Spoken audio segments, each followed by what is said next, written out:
Shenda Mtito TV. Shenda Mtito TV. Shenda Mtito TV. Rafiki namba moja wa burudani na michezo.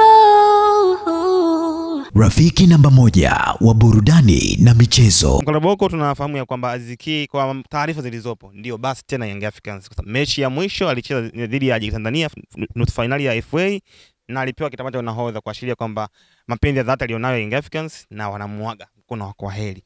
Sasa basi itakuwaje pale Jangwani kuondoka kwa Aziz Ki? Aziz Ki kuondoka Young Africans ni nyama zimeliwa, spoko imebaki. Yani Aziz kuondoka, mshikaki umetoka, spoko imebaki. Kazi yako ni kutunga tu nyama nyingine, unaondoka kwa sababu Yanga kwenye nafasi ya Aziz alikuwa bora sana, lakini bado alikuwa anazungukwa na mchezaji mwingine bora, Clatous Chota Chama. Wanatofautiana umri, sio namna ya kufanya kazi kiwanjani. Aziz alikuwa anaweza kawa energetic sana, lakini Chama bado alikuwa anatoa ufundi kwenye timu. Kilichokuwa kinampa ugumu Chama kucheza wakati wa Aziz ilikuwa ni ushindani wa nafasi, na kwa sababu Aziz alikuwepo. Lakini bado Chama anaweza kutoa mchango Young Africans. Lakini zaidi kuondoka kwa Aziz ndio ufarume wa Faisal umerudi. Nilizungumza siku moja kwamba Faisal ni 78% kurudi Young Africans, lakini sasa hivi ni 90% baada ya kuondoka kwa Aziz Ki, anarejeshwa ufarume namba 10 ambaye anakwenda kuziba pengo pale. Sasa hili ndio mazingira ya Aziz kuondoka Young Africans. Ni mchezaji bora sana, kaipa mafanikio Yanga katika misimu yote. Alikuwepo mitatu, msimu wa kwanza Federation tuliona walifika finali ya kombe la shirikisho. Msimu wa pili finali ya robo finali ya CAF Champions League, na akiwa mfungaji bora, akiwa MVP wa ligi Stefan. Lakini msimu wa tatu kwake ni kama msimu fulani ambao umekuwa na ile wastani ya kawaida, kukuwa na ukubwa sana kwake, lakini bado tunaweza kusema yale mambo muhimu Aziz kwa Young Africans aliyafanya. Kwa hivyo nini ambacho nakitazamia? Pengine ninachokitazamia kutoka kwa Aziz Ki kwa sasa na fomu yake aliyokuwa nayo na kuondoka kwake, bado Yanga hawatopata tatizo kubwa, kwa sababu wameondoa mishikaki, wamebaki na spoko. Kuna Chama anaweza kusaidia mechi zilizobaki, lakini pia usajili watakaofanya uwezo kwa mbaya, kwa sababu Young Africans wamethibitisha wanaweza kaondoa kikombe kisosi kikabaki, akaondoa kisosi kikombe kikabaki. Uwezo wao kusajili mzuri sana umeonyesha siku za hivi karibuni, na wachezaji wanaotoka na wanaoingiza. Na umezungumza kwamba pengine ulitaraji kuona Chama sasa ndio ufalme wake umerudi, lakini kidogo umegusia kuhusu Feitoto. Unadhani kuna vita nyingine hapo ya Chama na Feitoto? Sasa hapo akiwepo vizi ya Chama na Feitoto, nafikiri unajua ni rotating cast ambayo yuko nao. Faisal anaweza bora zaidi kuliko Chama, lakini bado Chama kabaki mchezaji bora ambaye anakuwa na backup.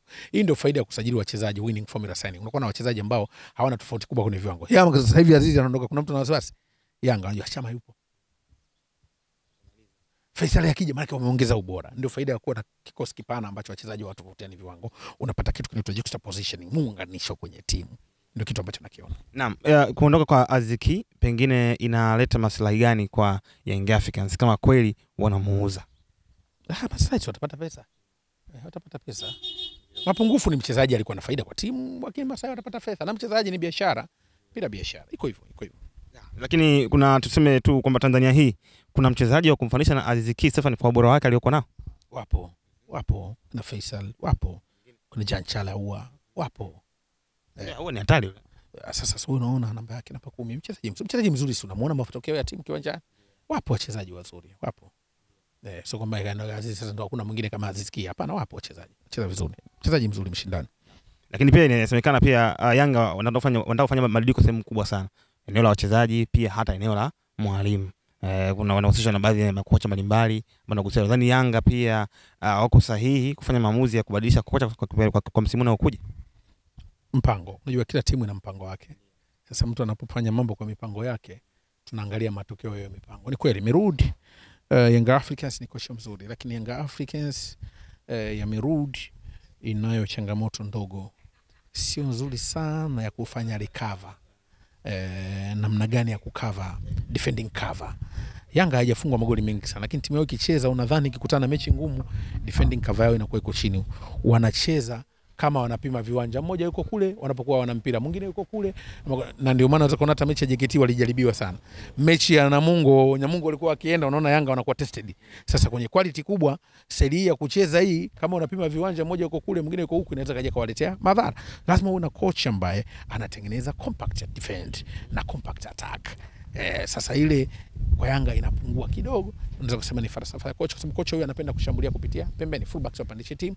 Sasa wakati mwingine timu inaweza kujikuta ikidondoshewa mipira nyuma au katikati, mnakuta mko mbali sana. Ndio kitu ambacho nakiona kwa Yanga Africans. Lakini kuna jambo ambalo pia lipo, unakuta labda nchi za wenzetu zinapouza au kununua mchezaji zinasema mchezaji huyu tumemnunua kwa gharama fulani, atakuwa kwa muda fulani. Lakini kama Tanzania imekuwa ni ngumu sana kuwa wa kweli kiasi hicho. Kwa nini labda? Kwanza nchi za wenzetu tu kwamba timu zinatoa taarifa ya mkataba. Kuna waandishi wa habari wa uchunguzi wa mikataba ya wachezaji, ndio kwa wakina Fabrizio Romani. Kwetu huku ipo ndio inaanza. Inaanza kuna mtu anapenyeza, lakini bado wenzetu wana Romani kajikita habari za uchunguzi. So mikataba ya wachezaji wanaiko wazi. Mikataba ni siri tu. Watu wanajitahidi kuipekenyua kuitolea taarifa. Kwa sasa wamekuwa ni watu maarufu wa hizo kazi. Hamna Manchester United kwambia tulifanya mkataba huu, watu wanapekua. Umeelewa vizuri? Wanapekua taarifa za wachezaji. Sasa imeshazoeleka, sasa imekuwa kama ina expose. Kwa hiyo kwetu tuna mapungufu haya, watu kupekua mkataba wa wachezaji kujua ukoje. Ina ugumu kiasi gani kama pengine kwa wale ambao wanatamani kufanya hivi? Waandishi wabunifu wa uchambuzi hawapo, wamekataba wacha. Inatokea sometimes unajua, lakini haijawa exposed sana kwa sababu ndio tunakwenda huko, nafikiri. Tunakwenda huko kuwa na waandishi wa habari za uchunguzi za michezo. Basi ni kushukuru sana. Asante sana. Inawezekana ukajiuliza, hapa ni wapi? Hapa ni Kisasa Dodoma, na hii ni Brand Hotel. Je, unatafuta mahali pa kukaa wakati wa weekend au safari zako za kikazi? Basi unapofika Dodoma, ichague Brand Hotel. Ni hoteli ya kifahari, chaguo kamili kwako, yenye mandhari nzuri ya kuvutia. Tunajivunia huduma bora ya malazi, chakula na vinywaji. Utapata free breakfast, free wifi, free swimming pool. Vyumba vyetu ni vya kisasa na vifaa vya kipekee vinavyofanya siku yako kuwa ya kufurahisha na yenye kumbukumbu nzuri. Pia tuna kumbi za kisasa kwa ajili ya shughuli mbalimbali na garden ya kupigia picha. Tunapatikana Kisasa, Dodoma, Tanzania. Fanya booking online kupitia booking.com. Wasiliana nasi kwa simu namba 0773467756. Email brandhotel14@gmail.com. Brand Hotel, tunaamini kwenye ukarimu na huduma bora. Mikataba ya wachezaji wanaiko wazi. Mikataba ni siri tu. Watu wanajitahidi kuipekenyua kuitolea taarifa. Kwa sasa wamekuwa ni watu maarufu wa hizo kazi. Hamna Manchester United kwambia tulifanya mkataba huu, watu wanapekua. Umeelewa vizuri? Wanapekua taarifa za wachezaji. Sasa imeshazoeleka, sasa imekuwa kama ina expose. Kwa hiyo kwetu tuna mapungufu haya, watu kupekua mkataba wa wachezaji kujua ukoje. Ina ugumu kiasi gani kama pengine kwa wale ambao wanatamani kufanya hivi? Waandishi wabunifu wa uchambuzi hawapo, wamekataba wacha. Inatokea sometimes unajua, lakini haijawa exposed sana kwa sababu ndio tunakwenda huko, nafikiri. Tunakwenda huko kuwa na waandishi wa habari za uchunguzi za michezo. Basi ni kushukuru sana. Asante sana.